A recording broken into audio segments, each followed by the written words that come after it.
The memory of last night kept replaying in his mind, sharper than the cold morning wind brushing across his face. He hadn't meant to kiss her. He still didn't understand the moment it happened.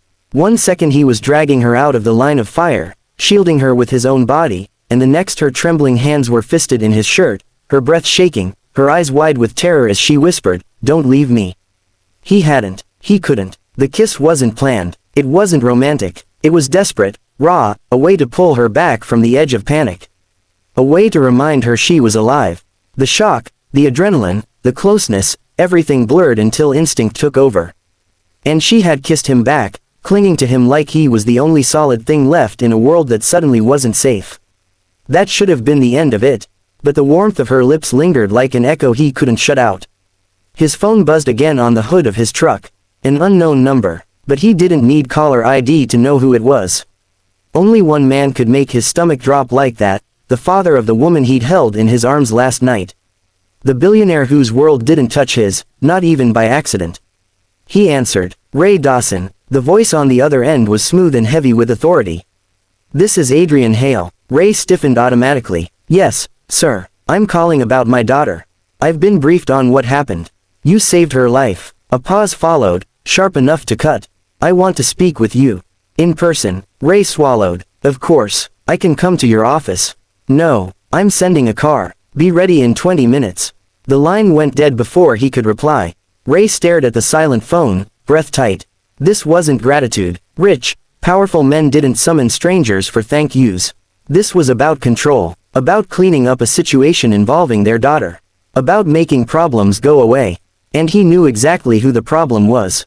20 minutes later, the kind of car that never showed up in his neighborhood rolled to the curb.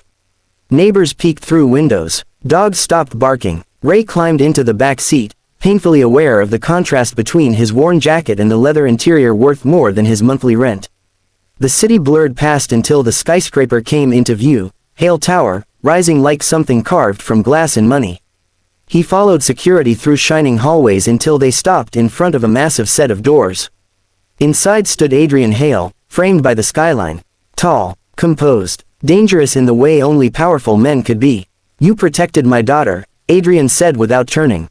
"You stepped between her and a bullet. You carried her to safety." Ray cleared his throat. Anyone would have done it. Anyone did not. Adrian faced him, eyes razor sharp. "She told me everything." Ray's heartbeat stumbled. Everything. Not just the attack. The moment he pulled her into his arms, trying to stop her from shaking. The moment his lips touched hers. The moment he forgot, briefly, that she belonged to a world he would never be part of. Adrian stepped closer. "She told me you kissed her."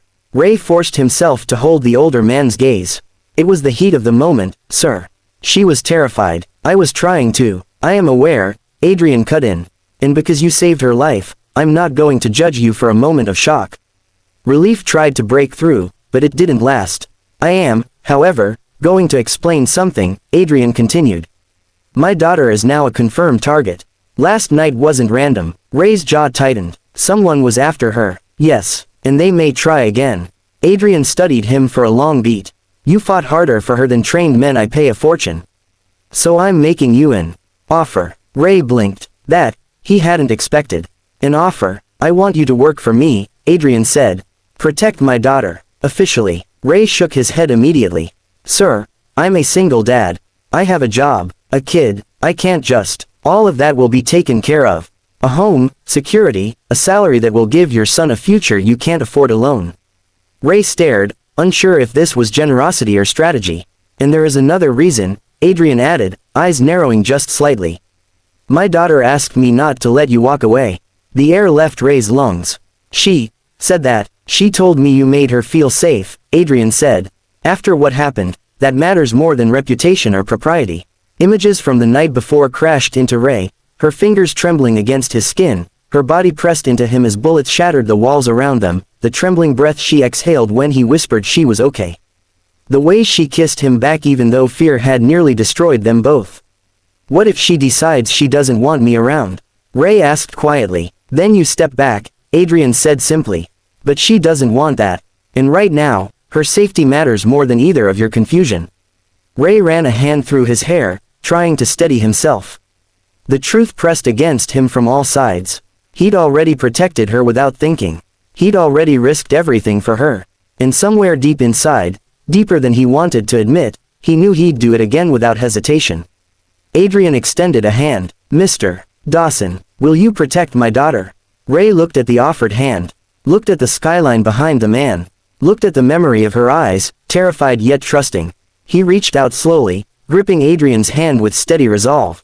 "I'll keep her safe, no matter what." Adrian's expression didn't soften, but something shifted: approval, acceptance, maybe even respect. "Good, because whoever went after her last night will try again. And when they do..." Adrian paused, eyes locked on Ray's. "You need to be ready." Ray nodded once. "I will be." And the moment the words left his mouth, he felt it: his life wasn't just changing.